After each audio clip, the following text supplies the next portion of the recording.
텍사스 오스틴에 15살짜리 아이가 아르바이트를 해서 2만 불을 벌었습니다. 2년 동안에. 무슨 아르바이트를 했냐면 대신 줄 서주는 아르바이트를 했대요. 그래서 MBC 방송에도 나오고 그랬거든요. 2년 동안 사람들 대신에 줄을 서주는 일을 했는데, 그 바베큐 음식점 프랭클린이라는 게 있답니다. 뭐 얼마나 유명한지 모르겠는데 사람들이 보통 6시간쯤 줄을 서서 기다렸다가 음식을 먹는 그런 데라고 그래요. 거기에 대신 줄 서주는 아르바이트를 했어요. 그래갖고 2년 동안에 2만 불을 벌었어요. 오죽하면 그 식당에 그런 일들이 너무 많으니까 대리 구매를 금지했답니다. 그러니까 또 이제 이 아이가 좀 줄은 짧지만 2시간 정도 기다려야 되는 무슨 라 바베큐라는 사업장으로 자기 사업장을 이제 식당으로 자기 사업장을 옮겼어요. 어쨌든 지금 계속 그 일을 하고 있는 거예요. 제일 길게 기다렸을 때가 7시간 기다렸답니다. 그러니까 대신 기다려주는 거예요. 그래갖고 주문한 거 찾아주거나 자리를 맡아주거나 이제 이걸 하는 건데, 너무 재밌는 거는 그 어느 날 이렇게 여름에 집에서 방학 동안에 이야기를 하다가 삼촌이 그런 얘기를 하는 걸 들었다는 거예요. 누가 대신 줄만 서주면 내가 거기 음식을 좀 사 먹겠는데 뭐 이런 얘기를 하니까 거기 아이디어로서 그 일을 했다고 그래요. 심지어는 뭐 이 아이가 어떤 무슨 사연이 있을 것 같은데 남편에게 바베큐 파티를 해주고 싶어 했던 어떤 부인 소원을 들어서 바베큐 파이널리 그 주문을 받아갖고 딜리버리 해줬더니 그 남편이 울었다 뭐 이런 그 에피소드도 있었다고 그래요. 그러니까 지금 이제 돈을 충분히 모아서 대학 학비까지 계속 벌겠다 지금 이러고 있답니다. 이 뭐 아주 굉장히 괜찮았던 것 같아요. 대신 줄 서주고 돈 벌고 자기는 줄 서서 이게 6시간 줄 서는 게 별로 지루하지 않다고 생각을 한 게 친구들하고 얘기도 하고 불러서 야 와라 나 여기 줄 서 있다 뭐 이렇게 하고 저는 돈 벌고 친구는 자기를 위로하고 아니면 줄 서서 숙제도 하고요. 뭐 그랬다고 그래요. 기발하다는 생각도 들고요. 세상이 복잡하다는 생각도 드는데 기특하다 이런 생각도 들더라고요. 뭐 그것이 돈을 받고 하는 일이긴 하지만 또 어떤 이에게는 정말 필요한 서비스일 수도 있겠다 이런 생각이 들어요. 대신 줄 서주고 그 필요를 채워주고 그래서 뭐 기쁨을 주기도 하고요. 그런 일들을 해요. 제가 뿌리 깊은 교회 담임 목사거든요. 교회 목사는 내부적으로는 성도들을 예수님의 말씀과 은혜 가운데서 양육하라고 하나님이 맡기신 거예요. 여러분은 제 양이 아닙니다. 여러분은 예수님의 양이에요. 다만 저는 예수님의 양 중에 일부를 하나님 말씀 안에서 함께 은혜 나누고 천국에 갈 때까지 같이 가자는 동행의 동역자로 여러분들을 같이 하고 있습니다. 그렇지만 교회가 유기적인 조직체이지만 행정적으로나 조직적으로는 제가 교회를 외부적으로 대표해요. 그래서 노예에 참여도 하고 여러 사람을 만납니다. 교회는 예수 그리스도를 머리로 몸으로 지칭하고요. 그리고 우리가 지체라고 그러잖아요. 그런 가운데 제 삶의 모든 것들 거의 대부분은 교회와 연관이 되어 있어요. 저는 하루의 대부분을 말씀, 기도, 교회를 생각하면서 지냅니다. 여기서 잘 들으셔야 돼요. 제가 생각하면서 지낸다는 거거든요. 하루 종일 말씀만 읽고 하루 종일 기도만 하고 지내는 것이 아니라 그걸 생각하고 지낸다는 거예요. 그래서 심지어 어떤 목사님은 그런 얘기 하시더라고요. 목사에게는 사실은 주일날이 사람들은 이것이 이제 목사는 일이다 이렇게 얘기하지만 성도나 똑같다는 거예요. 예배 드리는 거예요. 저도 예배를 드리는데 다만 저는 일주일 동안 일을 할 때 여러분들은 돈을 버는 뭐 일을 하고 하지만 저도 일주일 동안 일을 할 때 제가 하는 일은 공부라는 거예요. 목사가 하는 일은 묵상과 공부 그것 때문에 그걸 통해서 공동체가 같은 하나님 안에 관심을 갖고 같이 가자는 거거든요. 여러분들이 가정, 학교, 뭐 직장을 생각하듯이 저도 교회를 생각하고요. 그래서 교회를 통해서 사실은 IT도 생각하고 교회를 통해서 지역사회도 생각하고 교회를 통해서 성도들을 생각하는 것이지 교회가 없이 무엇인가를 이룬다는 건 사실은 개인적인 일일 뿐입니다. 그건 하나님의 일이기 이전에 개인적으로 뭔가 생각하는 일인데 교회를 생명이라고 우리가 이야기하고요. 또 사실은 교회를 소명이라고도 하는데 제게는 교회가 직장이기도 합니다. 사실은 그것이 우리에게 맞는 표현이에요. 그런 관심들을 갖고 세상을 살면서 우리가 생각하는 모든 것이 방향이 결정이 돼요. 그리고 그 삶에 사람의 모습이 보입니다. 제가 글 쓰기를 즐겨하는 편은 아니지만 글을 써야 한다고 생각하고 칼럼도 쓰고 있어요. 모든 것들도 교회를 바탕으로 해서 기독교 신앙을 바탕으로 해서 지금 글을 쓰고 있는 거거든요. 제가 작년 1월부터 거의 한 1년 6개월 동안 매달 한 번씩 중앙일보 칼럼 쓰고 있는데 그 칼럼조차도 사실은 종교적이고 기독교적인 칼럼을 쓰는 거고요. 제 삶의 대부분이 교회, 신앙, 신학 등으로 정리가 되고 평가되고 그렇게 갖고 있다 이런 생각을 합니다. 그러나 제가 뿌리 깊은 교회를 대표한다고 이야기하지만 사실은 저도 뿌리 깊은 교회의 한 구성원이고 성도라고 이야기해요. 우리가 성도를 세인츠라고 하잖아요. 성도라고 해요. 그 성도 중에 한 사람이라고 생각해야 됩니다. 그러니까 대표는 저만이 아니에요. 사실은 모든 이들이 대표인데 그 중에 제가 행정적으로 해야 되는 일들이 있다. 이렇게 구분이 좀 되고 있다는 거예요. 얼마 전에 김지연 집사님이 오늘 민혁이가 아파서 못 나오셨는데 친정어머님과 함께 어딜 가셨다가 전도하는 분들을 만났답니다. 만나갖고 친정어머니가 이제 오셨을 때 그래서 이제 처음에는 이분들이 이단이 아닌가 그랬는데 이제 김지연 집사님이 가니까 교회를 다니냐고 그래서 다닌다고 그랬더니 어느 교회를 다니냐고 그래서 뿌리 깊은 교회를 다닌다고 그랬더니 그분이 그러더래요. 아, 조항석 목사님 교회 이러더래요.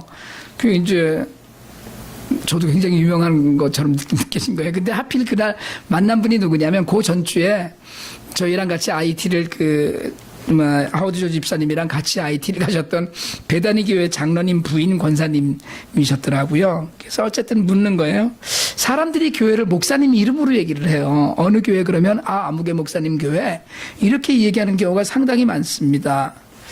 그러면 제가 기분이 좋을까요? 뿌리 깊은 교회가 조항석 목사님 교회 이러면 기분이 좋을까요? 그건 저는 아니에요. 그냥 이게 예수님 교회지 누구 교회 이러면 그게 평생 십자가처럼 돼버릴 것 같아요.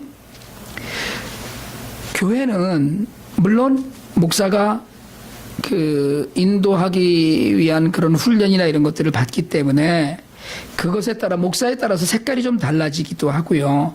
교회 정체성을 찾다 보니까 사실은 사람을 붙이기도 하고 이렇게 좀 모양이 다른 것처럼 보이기는 하지만 여러분 교회는 모든 성도들이 가장 중요한 지체들로 다 이루어져 있기 때문에 누가 교회를 대표한다라고 이야기하면 한 사람을 집어서 이야기하면 안 됩니다.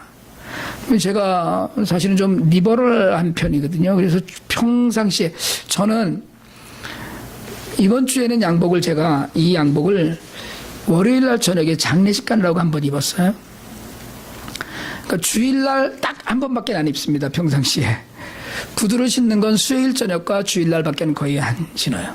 주로 캐주얼하게 다녀요. 그런데 요즘은 전에는 청바지에 운동화 신고 딱 이렇게 라운드 티셔츠 입고 펠팍을 활보로 했거든요. 제가 굉장히 젊은 줄 알고. 요즘은 그걸 못 하겠더라고요. 그 두 가지 이유예요. 첫째는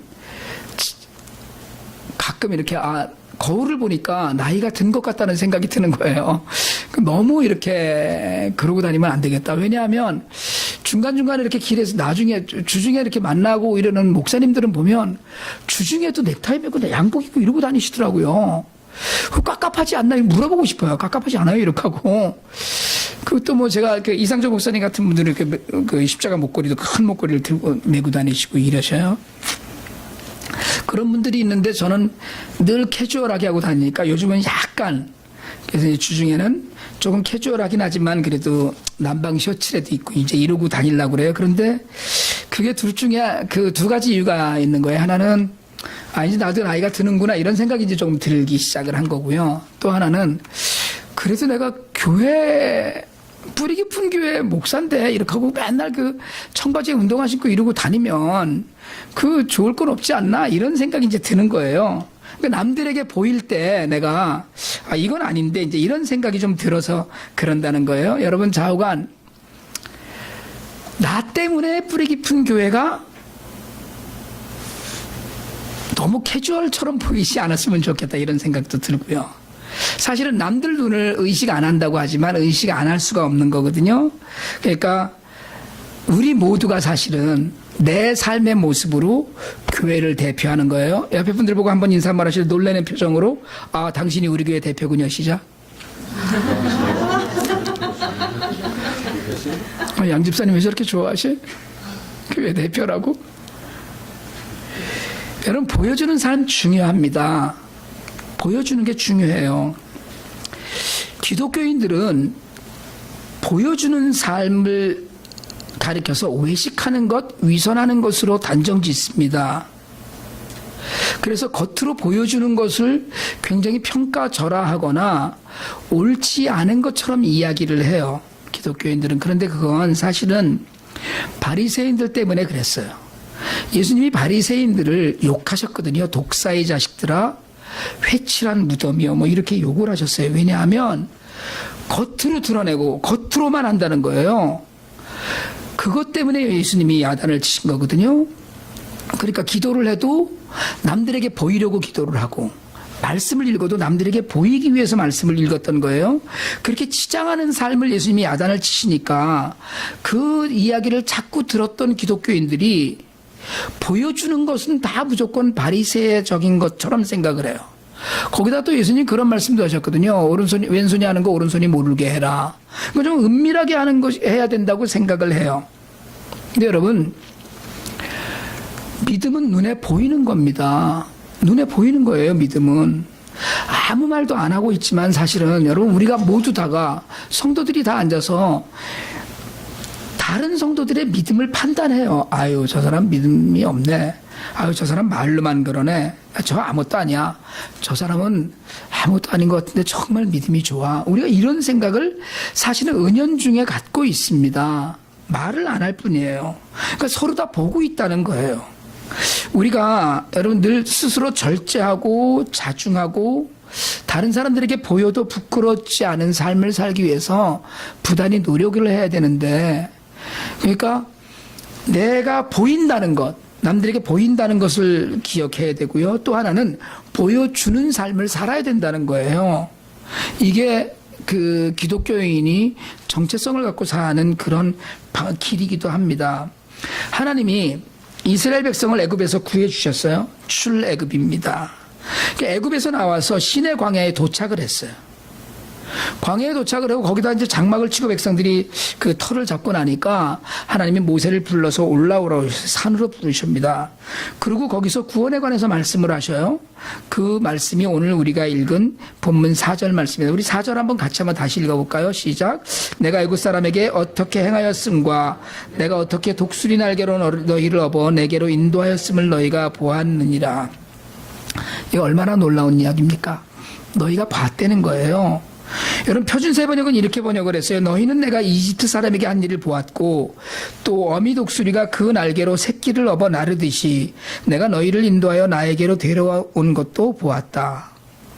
하나님은 우리가 보면서 믿게 하셨어요.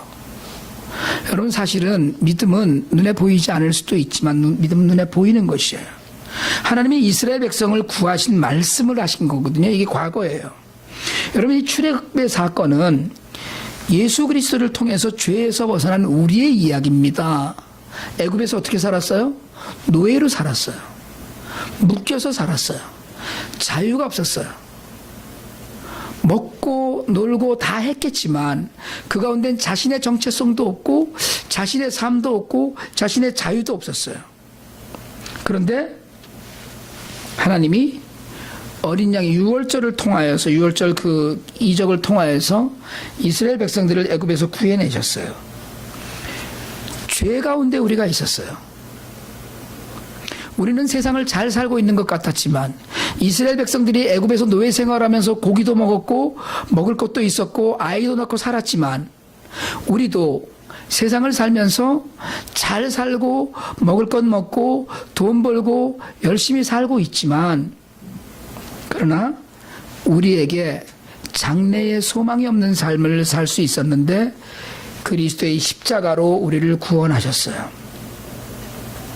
애굽에서 이스라엘 백성들을 구원하셨듯이 십자가를 통해서 죄악된 세상 가운데서 우리를 구원하신 거예요. 여기서 다시 한번 우리가 하나님의 백성에 관해서 우리는 누구이고 무엇을 위해 여기 있는가라는 질문을 다시 해야 된다는 거예요. 과거 시제로 이야기할 때 우리는 죄와 속박에서 우리를 구원하셨어요.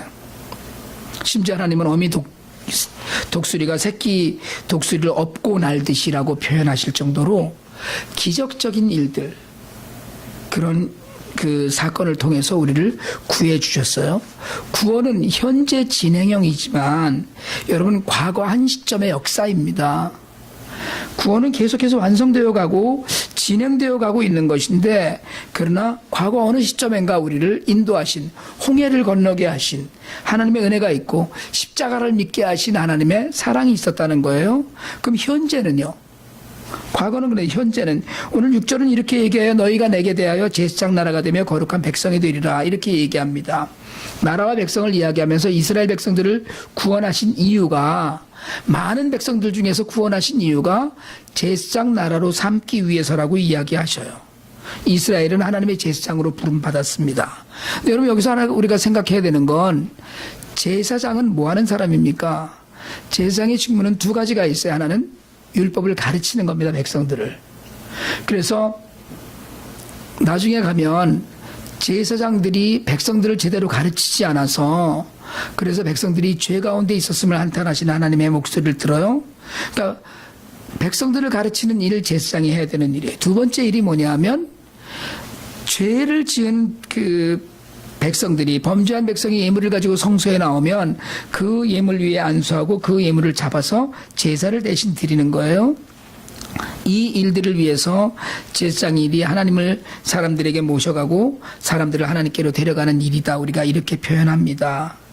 구원받은 백성들을 통해서 하나님이 열방을 구원하실 거라고 했어요. 그런데 하나님이 알려져야 돼요. 복음이 알려져야 되고, 너희는 가서 모든 족속으로 제사를 잡고 가르쳐 지키게 하라, 가르치라고 그랬거든요. 이게 가르쳐야 되는 거예요, 말씀을. 그러니까 하나님은 구원받은 백성을 통해서 세상을 인도하신다는 거예요. 여러분, 잠잠히 기다려서 하나님의 때를 기다려야 될 때도 있지만, 하나님이 맡겨주신 일이 있다는 생각을 늘 해야 됩니다. 그러니까 우리는 누구예요? 우리는 구원받은 하나님의 백성이에요. 하나님이 사랑하셨기 때문에 성령께서 오늘 우리를 인도하셔서 이 자리에 있게 하셨어요. 그러면 이제 우리가 해야 될 일을 알아야 되는데, 그걸 우리가 선교라고도 이야기합니다. 왜 우리가 해야 되느냐? 하나님이 우리를 제사장으로 삼았기 때문이에요. 베드로전서 2장 9절입니다. 한번 같이 읽습니다. 그러나 너희는 택하신 족속이요 왕같은 제사장들이요 거룩한 나라요 그의 소유가 된 백성이니, 이는 너희를 어두운 데서 불러내어 그의 기이한 빛에 들어가게 하신 이의 아름다운 덕을 선포하게 하려 하심이라. 하나님의 그 진실된 모습을 선포하게 하려고 우리를 왕같은 제사장으로 삼으셨어요. 여러분, 우리 모두가 하나님 나라에 택하신 제사장처럼 살아야 될 이유예요.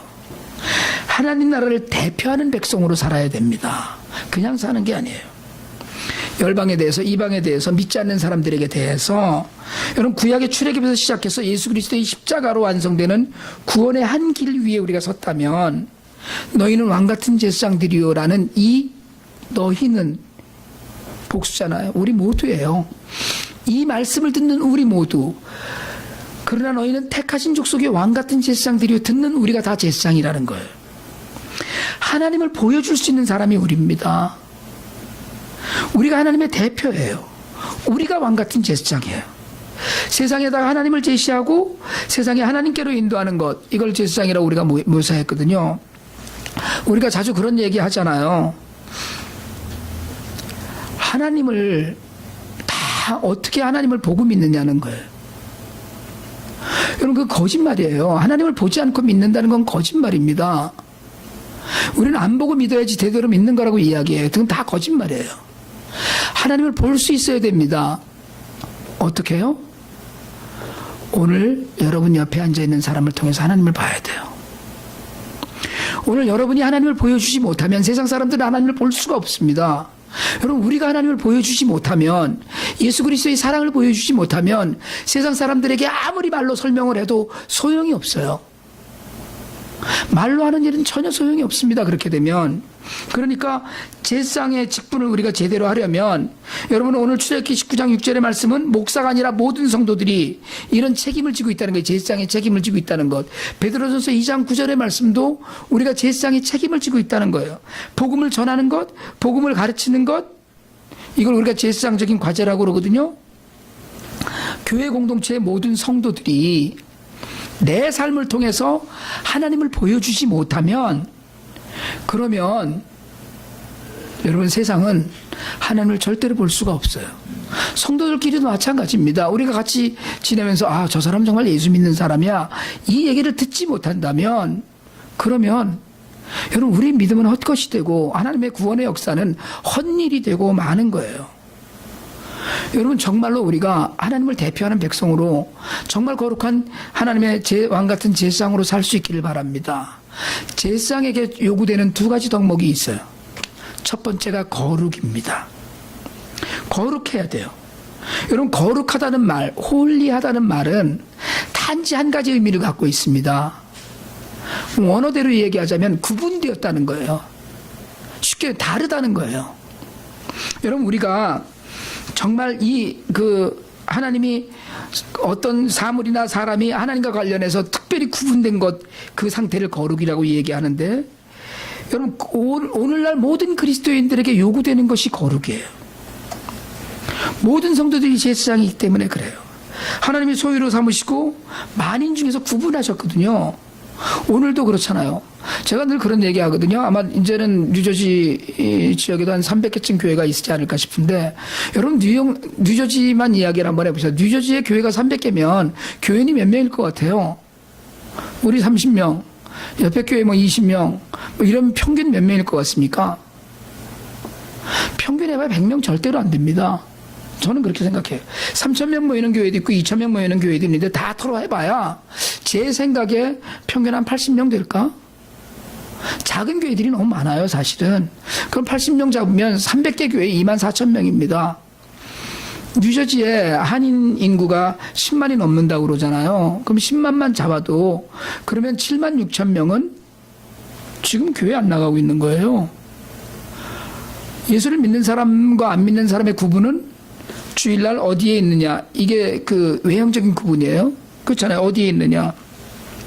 여러분 성도, 구분된 무리라는 뜻, 이 구분된 무리라는 뜻, 성도, 아까도 말씀드렸듯이 세인츠라고 하는 이 백성들은 홀리하다는 이야기를 들어야 되는 사람들이에요. 그 홀리는 교회에서만 드러내면 안 돼요. 여러분 교회 나오면 다 홀리합니다. 교회 나오면 나쁜 놈 없습니다. 교회 나와서 나쁜 놈은 구제할 수 없는 놈이고요. 교회 안에서는 다 괜찮아요. 그런데 밖에서도 그러냐는 거예요. 밖에서 구분되느냐, 이게 가장 중요하다는 거예요. 요즘 무슨 얘기 듣습니까? 예수 믿으세요 이러면 너나 잘하세요 이러잖아요. 기독교가 개독이 된 게 오래됐어요. 왜 우리가 이런 소리를 듣고 삽니까? 왜요? 성도들이 거룩하지 않아서예요. 성도들이 구별되지 않아서예요. 성도들이, 예수를 믿는 직장인들이 같은 동료들과 밥 먹으러 가서 중간에 식사 기도를 안 한다는 거 아닙니까? 안 믿는 사람과 구분되지 않아요. 레위기의 주제 구분이거든요. 거룩이거든요. 19장에서 말씀하셔요. 너희는 거룩하라. 이는 나 여호와 하나님이 거룩함이니이다. 다르게 살아야 돼요. 다른 모습을 보여줘야 돼요. 다른 공동체의 모습을 보여줘야 됩니다. 하나님을 대표하고 살면서 가족 사이에서, 교회에서, 경제적으로, 직장에서, 사회적으로 여러분 우리가 생각하는 바가, 행하는 모습들이 달라 보여야 돼요. 가난한 자들을 향해서, 소수의 불평등 가운데서, 성적인 정결함에서 여러분 우리가 거룩함을 드러내야 할 때 세상 사람들과 구분된 사람임을 세상이 인정한다는 거예요. 믿음은 보이기 때문에. 여러분 예수님께서는 마태복음 5장 13절 이하에서 얘기하시잖아요. 너희는 소금이니. 소금인데 어쩌라고요? 소금인데 맛이 안 나잖아요. 아무리 성도들이 많아도 세상이 정화되지 않잖아요. 대한민국 국회 3분의 2 가까이가 기독교인이라고 그러더라고요. 반 가까이가. 그럼 뭐합니까? 다 싸우고 다 자기 유익만을 위해서 일하는데. 여러분, 기독교인이 어딘가에 들어가면 소금이 2.7%만 있으면 바닷물이 늘 그 신선한 그대로 유지된다고 하지 않습니까? 그러면 3%만 있으면 세상이 달라져야 되는데 변하지 않는 거예요. 왜요? 맛이 없으니까, 소금 맛이 안 나니까, 짜지 않으니까. 이 짜다는 것을 예수님은 거룩을 짜다고 얘기하셨어요. 너희는 소금이니 소금이 거룩하지 않으면, 소금이 짠맛을 잃으면 우리가 거룩하지 않기 때문에 그래요. 여러분, 세상을 향해서 하나님을 대표하는 백성으로 거룩하게 살아야 합니다. 이 거룩은요, 돌을 닦아서 얻어지지 않아요. 이 거룩은 하나님이 주신 거예요. 언제요? 구원받았을 때. 그런데 우리가 지키질 않아요. 그 거룩을 지키질 못해. 내가 거룩함을 지키고 정말 이걸 꼭 붙들고 세상을 향해서 난 거룩한 사람이다를 보여줄 수 있어야 되는데 이걸 우리가 놓쳤어요. 왜요? 순종하지 않아서 그렇습니다. 순종은 여러분 구원의 조건이 아닙니다. 그렇지만 순종하지 않으면 아무런 일도 일어나지 않아요.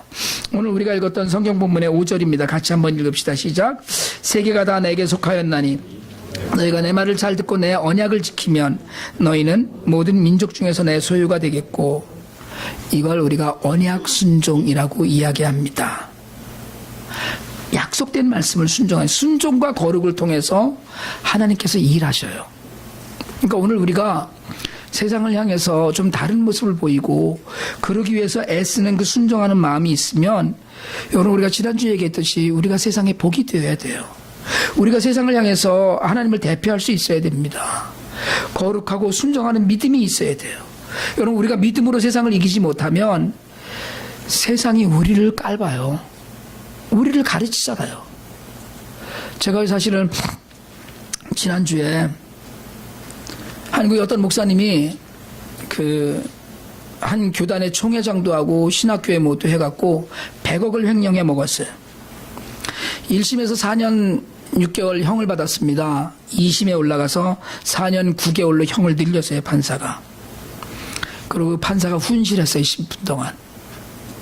세상의 벌은 이것으로 받겠지만 당신은 성직자로서 다시 한번 신앙과 양심의 심판을 받을 날이 분명히 올 겁니다. 목사가 판사한테 신앙의 얘기를 가르침을 받고 있는 거예요. 여러분, 정말 제가 그 얘기를, 그 신문 기사를 읽으면서 가슴이 뜨끔하더라고요. 정말 속상하더라고요. 세상이 지금 우리를 가르치고 있어요. 야, 예수 믿는 너나 잘해라. 나 때문에 하나님의 얼굴을 못 들게 되는 일들이 생겼다는 거예요. 나 때문에 우리가 어느 교회 나가는지를 창피하게 생각할 수 있다는 거예요. 나 하나 잘못해서 아버지가 욕먹고, 나 하나 잘못해서 조상이 욕먹고, 우린 그러잖아요. 이게 오늘날 기독교인들이 갖고 있는 문제입니다. 여러분, 거룩해야 되고 순종해야 되고 이것만 하면 되는데 이걸 지키지 못하고 있는 거예요. 가슴에 손을 얹고 한번 해보실래요? 따라서 한번 해봅시다. 우리 교회는 내가 잘해야 된다. 시작. 무슨 별로 자신 없게 하시는 것 같아. 다시 한번 합시다. 시작. 내가 잘해야 한다. 그러면 여러분이 잘해야 돼요. 우리가 잘해야 됩니다. 여러분, 예수 믿는 사람이 하나님을 대표하지 못하면 세상은 변할 수도 없고 하나님의 뜻이 이 땅에 이루어질 수도 없고 하나님 나라가 세워질 수도 없습니다. 우리가 정말 잘해야 돼요. 하나님을 대표하는 사람, 예수 믿는 사람이거든요. 정말 거룩함을 지키고 순종하는 가운데 우리 모두가 하나님을 대표하고 그런 성도로, 그런 교회로 세상을 살기를 원합니다.